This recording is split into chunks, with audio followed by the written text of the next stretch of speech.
누구든지 소재의 예물을 여호와께 드리려거든 고운 가루로 예물을 삼아 그 위에 기름을 붓고 또 그 위에 유향을 놓아 아론의 자손 제사장들에게로 가져갈 것이요 제사장은 그 고운 가루 한 모품과 기름과 그 모든 유향을 가져다가 기념물로 제단 위에서 불사를 지니 이는 화제라 여호와께 향기로운 냄새니라.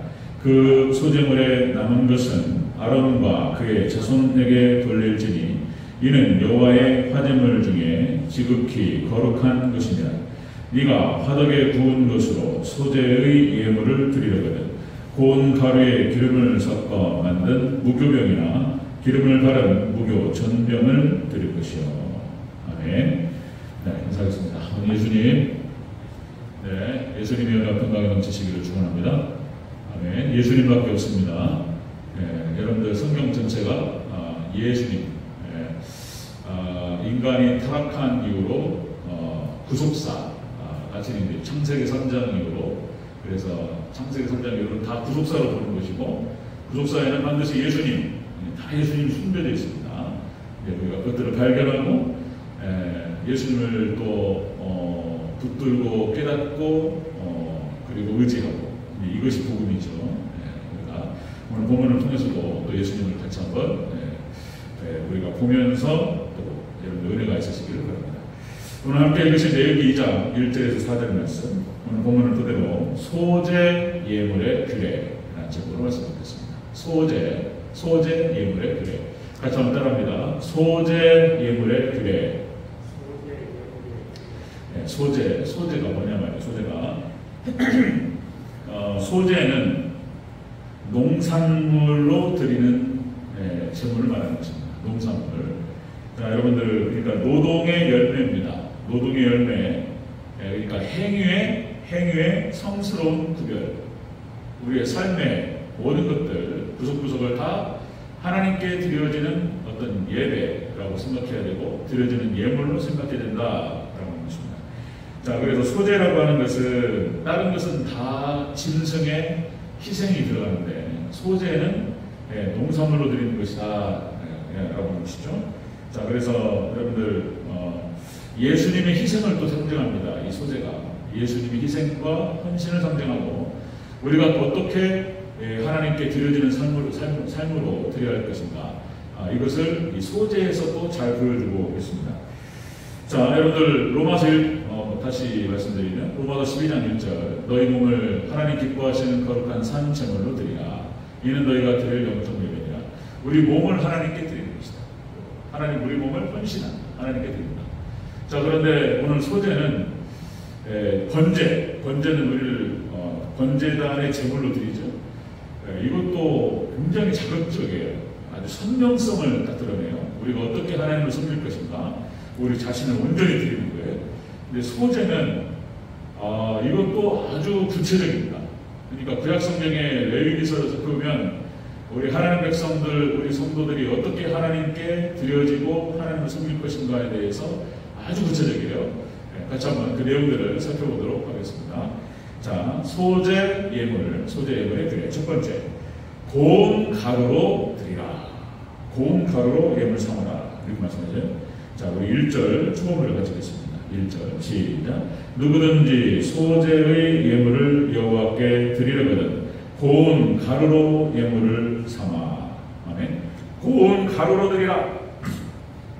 그러니까 우리의 삶을 갈아버리는 거예요. 갈아요. 아주 자극적이에요. 번제로 드린다 라고 하는 것은 우리를 태워버려야 돼요. 완전 번제단에 올라가서 죽어버려야 돼요. 얼마나 이게 선명하고 그냥 자극적이에요. 근데 이 소재는요, 갈아요. 그죠? 이 하나님께서 지금 레위기서의 어떤 이런 제사법들을 통해서 이렇게 말씀하실 때 아주 상징적이고 어떤 모형론적으로 말씀하신 거예요. 우리의 삶을 갈아버려요. 갈아서, 이건 구체적인 헌신을 말하는 거예요. 우리의 삶의 모든 구석구석의 구체적인 삶의 형태로 가루가 되어서 하나님을 섬기라. 이런 뜻이에요. 가루가 되어서. 자, 여러분들, 그러니까 이제 금방 말씀드렸듯이 우리 산제물, 번제단에서 드리는 제물과 이것이 같이 우리가 어떻게 하나님을 섬길 것인가를 잘 보여주고 있다는 것입니다. 자, 여러분 다시 말씀드리면 아브라함의 모리아산 예배는 자신의 생명을 하나님께 드리는 예배였습니다. 그러니까 오늘 또 박종훈 장로님 제가 자꾸 찬송을 찾으셨는데 설명 안 해도 될 것 같아. 그 얘기예요, 그 얘기. 오늘 찬송 지금 찾으신 거 되게 정확하게 어떻게 우리가 하나님을 섬기고 하나님께 영광 올려드리는 삶을 살아야 될 것인가, 어떤 예배를 드려야 될 것인가, 찬송이 잘 나와 있어요. 자, 그러니까 아브라함의 모리아산 예배 자신의 생명을 드렸고요. 한나가 사무엘을 드릴 때에 이런 표현을 쓴단 말이죠. 그의 평생을 여호와께 드리나이다. 이런 표현을 써요. 그의 평생을 하나님께 드리나이다. 자신의 생명과 같은 그 아들, 기도를 통해서 낳은 그 아들, 그 뒤로 하나님께서 삼남이녀의 선물을 허락하셔요. 삼남이녀를 도와주셨어요. 그런데 그 삼남이녀가 옳지 않을지 모르는 상태에서 자신이 이 땅에 태어나서 생명을 낳았는데 그 생명을 하나님께 바쳤어요. 그때 한나의 마음도 아브라함의 믿음, 아브라함의 마음과 다를 거 없는 거예요. 그의 평생을 하나님께 드리나이다. 여러분, 구약성경에 나타나는 선지자들과 신약성경의 예수님의 제자들, 사도들도 마찬가지입니다. 그들이 하나님 예수님을 따르고, 그죠? 자신을 부인하고 자신의 십자가를 지고 예수님을 온전히 따를 때에 자신의 생명을 하나님께 드리는 거예요. 자신의 일생을, 평생을 하나님께 드리는 것이다. 자, 여러분들, 그 드릴 때 어떻게 드려야 되느냐? 가루로 드려요, 가루. 아주 적극적이에요. 선명하죠. 어떻게 우리가 하나님을 섬겨야 될 것인가? 가루가 될 정도로 그렇게 섬기라면, 가루가 될 정도. 그죠? 베드로는 예수님을 3번 부인하고 회개했습니다. 그리고 성령 받고 그가 완전히 변화되어서 베드로가 온전히 하나님께 자신을 드렸어요. 예수님께. 그리고는 십자가에 거꾸로 못 박혀서 순교합니다. 베드로가 그랬고 모든 사도들이 다 마찬가지입니다. 그리고 사도 바울도 마찬가지죠. 사도 바울도 예수님 만나서 자신의 일생과 자신의 평생을 하나님께 드리면서 정말 사도 바울의 삶을 한번 이렇게 연상해 보세요. 그런 거예요. 그렇게 가루가 돼가지고 하나님을 섬기는 거예요. 가루가 되어서 쉬지 않고 하나님을 섬겼습니다. 쉬지 않고 영혼들을 구원을 위해서, 교회를 위해서 자신을 헌신했고 하나님께 드렸다. 소재 예물의 규례를 통해서 예수님께서, 하나님께서 말씀하신 거, 소재 예물의 규례는 구체적인 형태로 가루가 될 정도로 구체적으로 하나님께 드리라. 그런 헌신을 말하는 거예요. 번제를 갖다가 앞에서 얘기했죠. 레위기서 1장에서 이런 번제물을 드릴 때 어떻게 드려야 할 것인가. 2장에 들어와가지고 소제를 드릴 때 어떻게 드려야 할 것인가. 가루를 말하는 가루. 여러분들 종교개혁 신학을 정리했던 칼빈, 요한 칼빈, 존 칼빈이라고 하기도 하고요. 이 칼빈이 종교개혁이 진행되던 과정에서 도망자가 돼가지고 막 도망다니는 거예요. 잡아 죽이려고 하고 원수들과 적들은 칼빈이 타겟이었어요. 죽이려고 하고 거기에서 살아남기 위해서 도망다니고 피했을 때에 파넬이라고 하는 사람에게 편지를 주고받았는데, 이 파넬이라고 하는 사람에게 준 편지 속에 어떤 표현이 나오냐면 이런 표현이 나옵니다. 주여 내 심장을 주님께 바치나이다. 그리고 신속히, 그리고 진실된 마음으로 바칩니다. 이런 표현이 나옵니다. 나의 심장을 하나님께 바치나이다. 그리고 칼빈은 그 이후로 그 고백처럼 그 뒤의 삶을 살아갔습니다. 여러분들, 칼빈의 별명이 뭐냐면 걸어다니는 종합병원이었어요. 그 칼빈의 별명이에요. 이게 걸어다니는 종합병원이라는 표현이. 칼빈은 평생을 편두통에 시달렸습니다. 항상 스트레스와 과로가 있었고 자신의 힘에 지나도록 하나님을 섬겼어요. 교회를 섬겼고 지체들을 섬겼고 항상 편두통이 시달렸고, 그 다음에 앉아서 하는 작업을 많이 하다 보니까 연구하고 설교를 준비하고 저술을 하고, 그리고 이런 과정 속에서 치질이 있어, 치질. 평생을 치질로 고생했고요. 류마티스 관절염이 있었습니다. 너무나 고통스러웠어요. 막 욱신욱신 쑤시는 고통들이 있었고요. 그 다음에 옆구리가 늑막염 때문에 저려갔어요. 그냥 온몸이 다 병이에요, 병. 그 스트레스 때문에. 그 다음에 설교 도중에 피를 토한 적이 한두 번이 아니었어요. 피를 토했다. 폐도 안 좋았어요. 폐도 안 좋았고. 그 다음에 심장과 방광의 결석이 소변을 볼 때 요동을 통해서 나왔고, 이게 그냥 너무나 고통스러워가지고, 저는 결석 그런 거 안 있어봐서 결석 있는 분들 막 거의 떼굴떼굴 죽으시더라고요. 고통 가운데에서 그렇게 살았습니다. 걸어다니는 종합병원이었고, 항상 그렇게 자신을 위협하는, 생명을 위협하는 그런 시달림과 스트레스 속에 살았고, 그리고 지나친 어떤 그 과로 속에서 목회사역과 설교사역과, 그리고 인생 말년에는 저수를 하고 기독교 강요라고 하는 책을 쓰게 되죠. 그리고는 제네바 아카데미라고 하는 아카데미, 그래서 학생들을 가르쳤습니다.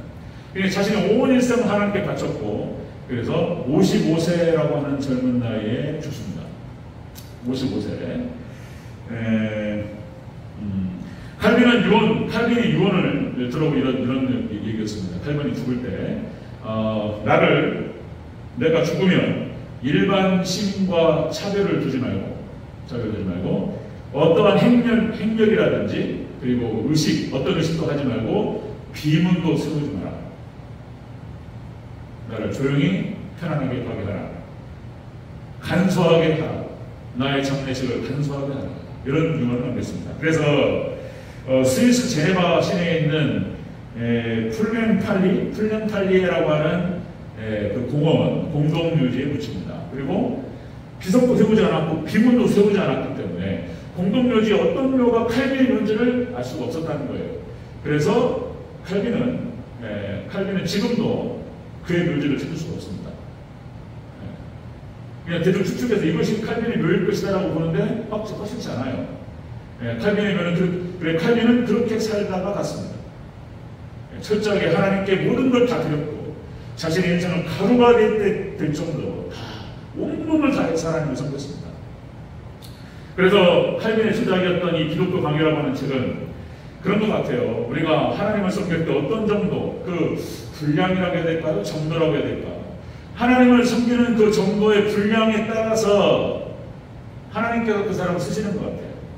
칼빈의 기독교 강요는 나중에 여러분들 그 기독교 강요라고 하는 그 책이 23년 동안 5번에 걸친 수정과 보완 과정을 거쳐서 5판에 걸쳐서 23년 동안 저술을 됩니다.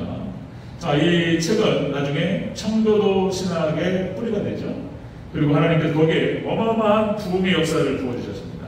자, 그러니까 사도신학과 교구신학에 연결돼서 중세 천년을 제외시키는 거예요. 그리고 이 사도신학과 이 교구신학을 그대로 개선하는 개혁주의 신학을 정리한 것이 바로 칼빈의 기독교 강요였고, 그렇게 하나님께 모든 걸 다 바쳐서 하나님께 쓰임받았던 칼빈은 그 책이 지금도 어마어마한 영향력을 미치고 있습니다. 그의 삶이 그냥 칼빈 하는 게 아니에요. 이유가 있는 이유가. 자, 그런 것이죠. 자, 그래서 우리가 하나님을 섬기고 하나님께 예배하고 하나님께 드려질 때에 어떤 형태로 드려져야 할 것인가에 대해서 지금 하나님께서 레위기 2장을 통해서 소재 형태로 말씀하시는 거예요. 가루로 드리라는 거예요. 가루로 드리라고 하는 것은 구체적인 삶의 형태 모든 요소 가운데에서 그렇게 하나님을 섬기라, 이런 뜻을 내포하고 있다는 것입니다. 자, 소재 예물의 규례 두 번째는요, 다 의미가 있어요. 소재 예물의 규례 두 번째, 그 가루 위에 기름을 부어라, 이렇게 말씀하세요. 자, 1절을 또 다시 한번 읽겠습니다. 1절 초중 넣고 시작.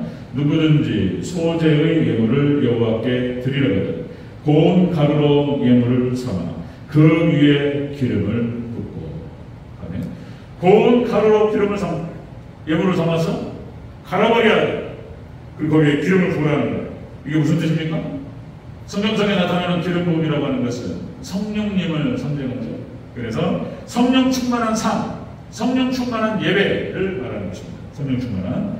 그래서 우리의 삶의 형태와 그리고 우리의 예배 형태는 성령 정말 모든 걸 다해서, 최선을 다해서 자신의 삶을 가루로 만들고 정성을 다해서 하나님께 나가고 그런데 기름을 부으라는 거예요. 성령께서 함께 하시고 임재하시는 예배와 그런 삶을 살아라, 이런 얘기가 되겠습니다. 자, 여러분, 구약성경에 나타나는 모든 선지자들과 제사장들과 왕은 다 기름 부음을 받습니다. 자, 이건 상징적으로 성령을 의미합니다. 성령.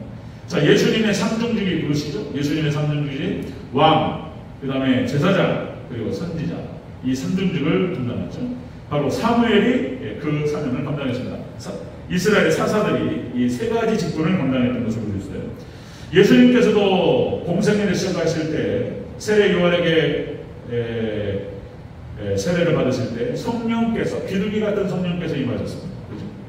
그리고 예수님께서 세례 요한에게 세례를 받으실 그 장면에 삼위일체 하나님께서 같이 나타나셔요.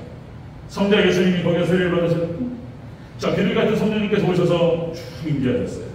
그리고 성부 하나님의 음성이 들렸습니다. 이는 내 사랑하는 자요, 내 기뻐하는 자. 너희는 그의 말을 들으라.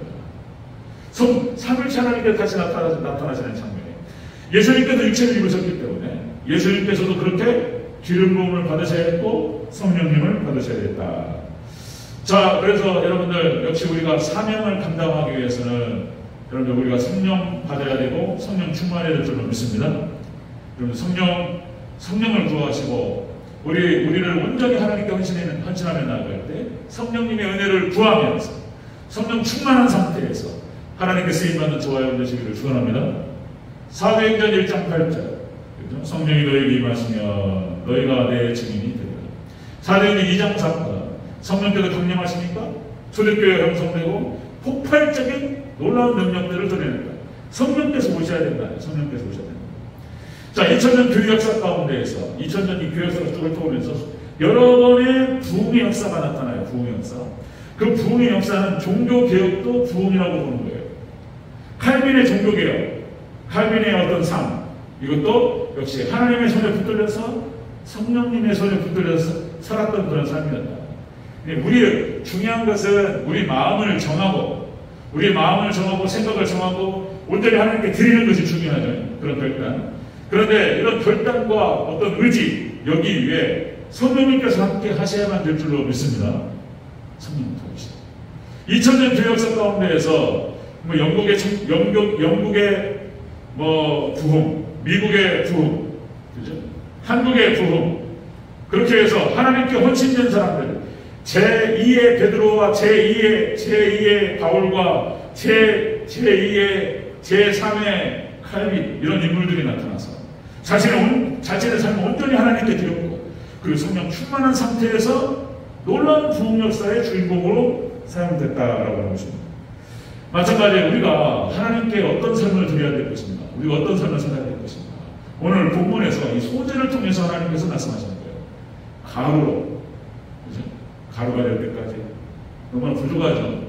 우리 하나님께서 받으시는 삶이, 하나님께 받으시는 예물이 어떤 것인가를 일단 아는 게 중요해요. 우리가 그것을 그렇게 살아갈 수 있는지, 따라갈 수 있는지, 그것은 다음 문제고, 어떤 삶을 살아가야 될 것인가, 방향성은 무엇인가, 이건 일단 아는 게 중요해요. 번제로 우리가 드려야 되고, 소제로 하나님께 드리라, 이런 말씀이에요. 가루가 되어서. 그죠? 거기에 성령 기름 부음을 받고, 그렇게 된다라는 것입니다. 자, 세 번째입니다. 세 번째. 자, 소제 예물의 중에 세 번째는 그 위에 이제 가루로 만들었고, 가루로 드리고, 거기에 기름을 붓고, 거기 위에다 유황을 놓는 거예요. 유황을. 자, 다시 한번 읽겠습니다. 1절 다시 한번 읽습니다. 시작.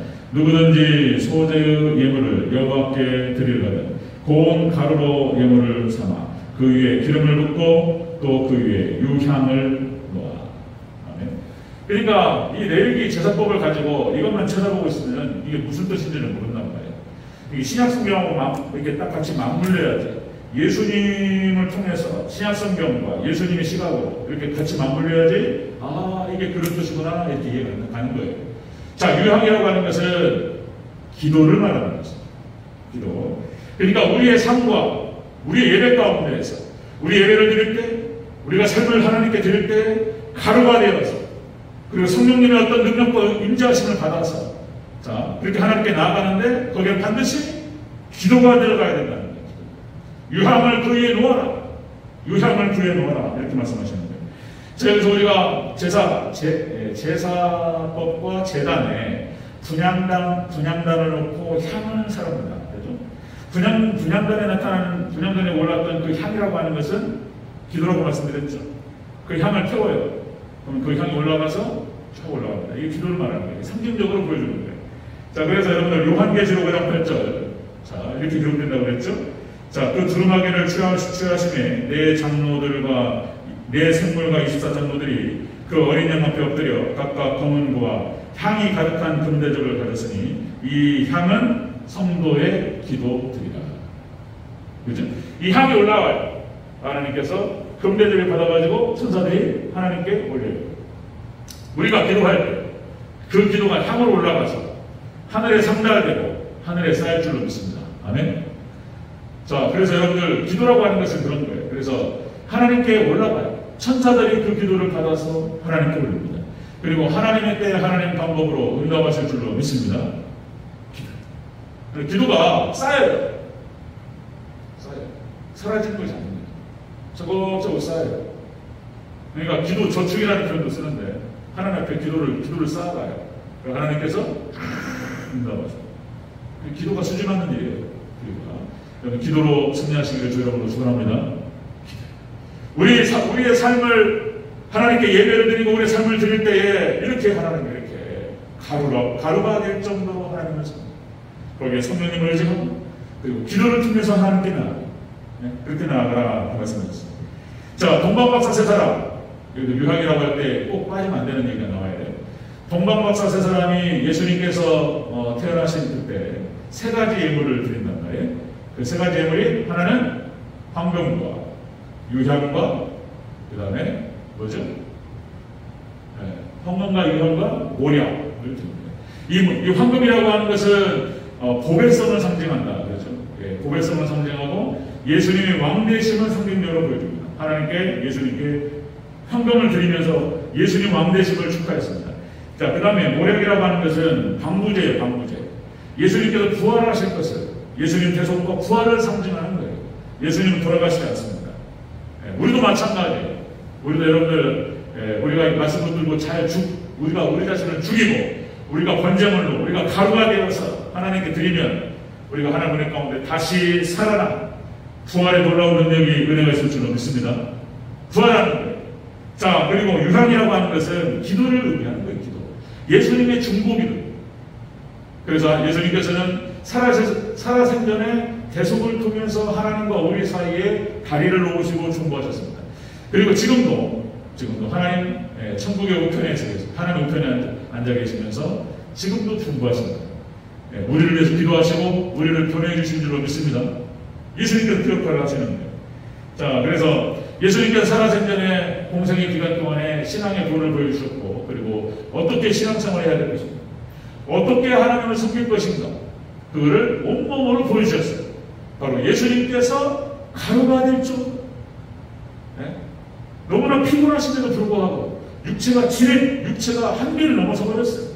그런데 그 한계를 넘어서서 새벽에 일어나셔서 기도하셨고 모든 상황 가운데서 하나님을 의지하셨어요. 그리고 성령 충만한 상태에서 하나님을 섬기셨고 그리고 기도의 삶을 통해서 우리에게 신앙의 본을 보여주셨다. 오늘 소제를 드릴 때 어떻게 드려야 될 것인가라고 하는 것을 본문에서 표현하고 있는데 예수님 얘기하는 거예요. 예수님께서 이렇게 하나님을 섬기시고 우리를 섬겨주셨던 것처럼 우리도 동일하게 그 구원의 은혜 하나님께서 베푸신 그 은혜 그 사랑 그죠? 출애굽 우리를 구원하시고 출애굽시키시고 죄악으로부터 지옥으로부터 우리를 건져주신 그 은혜가 감사해서 우리도 동일하게 예수님처럼 똑같이 가루가 되어서 성령님을 의지하면서 기도하면서 예수님을 따라가야 될 줄 믿습니다. 아멘. 그렇게 하라는 거예요. 그렇게 하라는 거예요. 뭐 믿음의 선진들의 사람들이 다 마찬가지였거든요. 네, 그렇습니다. 디모데전서 4장 5절 우리가 말씀과 기도로 거룩하여야 됩니다. 에베소 6장 18절 하나님을 전심받죠. 아무리 강조하고 아무리 말해도 지나치지 않죠. 그렇게 해서 이것은 오늘 소제를 통해서 하나님께 예물을 드리는 이 방식은 선택이 아니에요. 하나님 백성이 드려야 되는 거예요. 그냥 우리 필수예요. 필수. 저도 마찬가지고 여기 우리 장로님들 권사님들 똑같이 우리 성도님들 똑같이 그냥 적당히 그냥 해도 되고 안 해도 되고 이런 것이 아니고 우리가 어떻게 하나님을 섬길 것인가에 대해서 하나님께서 말씀하신 거예요. 이렇게 소재 예물을 드리라는 거예요. 가루가 될 정도로 성령님 기름 부으신 가운데에서 하나님께 기도하면서 예수님께서 가졌던 그 길을 따라가면서 이렇게 하나님께 예물이 되어라, 이런 뜻이 되겠습니다. 자, 오늘 말씀 정리하겠습니다. 소재 예물의 규례를 통해서 하나님께서 이스라엘 백성들에게 오늘 우리에게 주시는 말씀이 바로 이것이다. 구체적인 삶의 헌신, 가로. 그리고 자, 성령 충만한 상태에서 성령 충만한 삶으로 예배로 하나님께 드리고, 그 다음에 세 번째로 그 삶과 예배 가운데에서 기도의 중요성을 오늘 다시 한번 말씀하시는 것입니다. 가루로 드리고 거기 위에 기름을 붓고 그리고 유향을 그 위에 올렸다, 이렇게 말씀하셨어요. 아주 상징적인 얘기입니다. 그래서 우리가 이렇게 여러분들 하나님께서 받으실 만한 거룩한 산 예물로, 산 제물로 하나님께 번제로, 소제로 드릴 줄 아는 저와 여러분 되시길 축원합니다. 아멘.